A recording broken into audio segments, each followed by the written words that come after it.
ಎಲ್ಲರಿಗೂ ನಮಸ್ಕಾರ. ಸಿಂಪಲ್ ಆಗಿ ಎಲೆಕೋಸಲ್ಲಿ ಪಲ್ಯನ ಹೇಗೆ ಮಾಡೋದು ಅಂತ ನೋಡೋಣ. ಇಲ್ಲಿ ಬನ್ನಿ. ಒಂದು ಕುಕ್ಕರಿಗೆ ನಾನು ತೊಗರಿಬೇಳೆನ ಸ್ವಲ್ಪ ತೊಳ್ಕೊಂಡು ಹಾಕ್ಕೊಂಡಿದ್ದೀನಿ.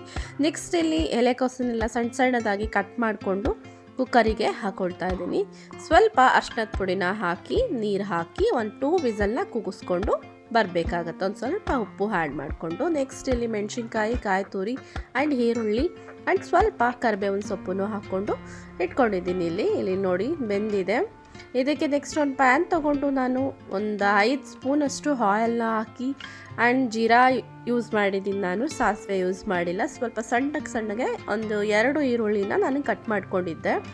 ಸೊ ಅದನ್ನು ಹಾಕ್ಕೊಂಡು ಚೆನ್ನಾಗಿ ಫ್ರೈ ಮಾಡ್ಕೊಳ್ಳೋಣ. ಸ್ವಲ್ಪ ಕರಿಬೇವಿನ ಸೊಪ್ಪು ಕೂಡ ಹಾಕ್ಕೊಂಡಿದ್ದೀನಿ. ನೆಕ್ಸ್ಟ್ ಇದು ಚೆನ್ನಾಗಿ ರೋಸ್ಟ್ ಆಗಬೇಕು.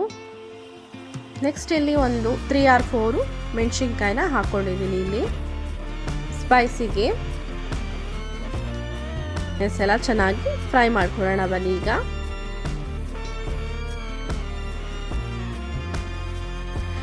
ನಾನು ಸಾಲ್ಟ್ ಕೂಡ ಅದರಲ್ಲಿ ಆ್ಯಡ್ ಮಾಡಿದ್ದೆ. ಸೊ ಇಲ್ಲಿ ನೀವು ನೋಡಿಕೊಂಡು ರುಚಿಗೆ ಎಷ್ಟು ಬೇಕಾಗುತ್ತೆ ಸ್ವಲ್ಪ ಉಪ್ಪನ್ನ ಹಾಕ್ಕೊಬೇಕಾಗತ್ತೆ. ಈರುಳ್ಳಿ ಎಲ್ಲ ಇಷ್ಟು ರೋಸ್ಟ್ ಆಗಿದ್ರೆ ಸಾಕಾಗುತ್ತೆ. ನೆಕ್ಸ್ಟ್ ಇಲ್ಲಿ ನಾನು ಕಾಯಿನ ಹಾಕ್ಕೊಳ್ತಿದ್ದೀನಿ. ಇದನ್ನು ಕೂಡ ಚೆನ್ನಾಗಿ ಫ್ರೈ ಆಗೋವರೆಗೂ, ಕಾಯಿ ಸ್ಮೆಲ್ ಹೋಗೋವರೆಗೂ ಹಾಗೇ ಹುರ್ಕೊಬೇಕಾಗತ್ತೆ ನಿಧಾನಕ್ಕೆ. ಲೋ ಫ್ಲೇಮ್ ಇಟ್ಕೊಂಡು ಹುರ್ಕೊಬೇಕಾಗತ್ತೆ, ಇಲ್ಲಾಂದರೆ ಇದು ಸ್ವಲ್ಪ ಘಾಟ ಆಗುತ್ತೆ.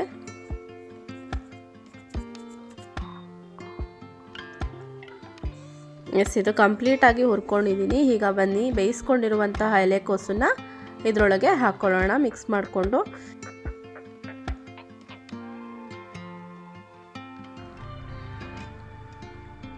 ಈ ರೀತಿ ಎಲ್ಲನೂ ಮಿಕ್ಸ್ ಮಾಡಿಕೊಂಡು ಫ್ರೈ ಮಾಡ್ಕೊಳ್ಳೋಣ. ಹಾಗೆಯೇ ಲೋ ಫ್ಲೇಮಲ್ಲೇ ಇಟ್ಕೊಂಡು.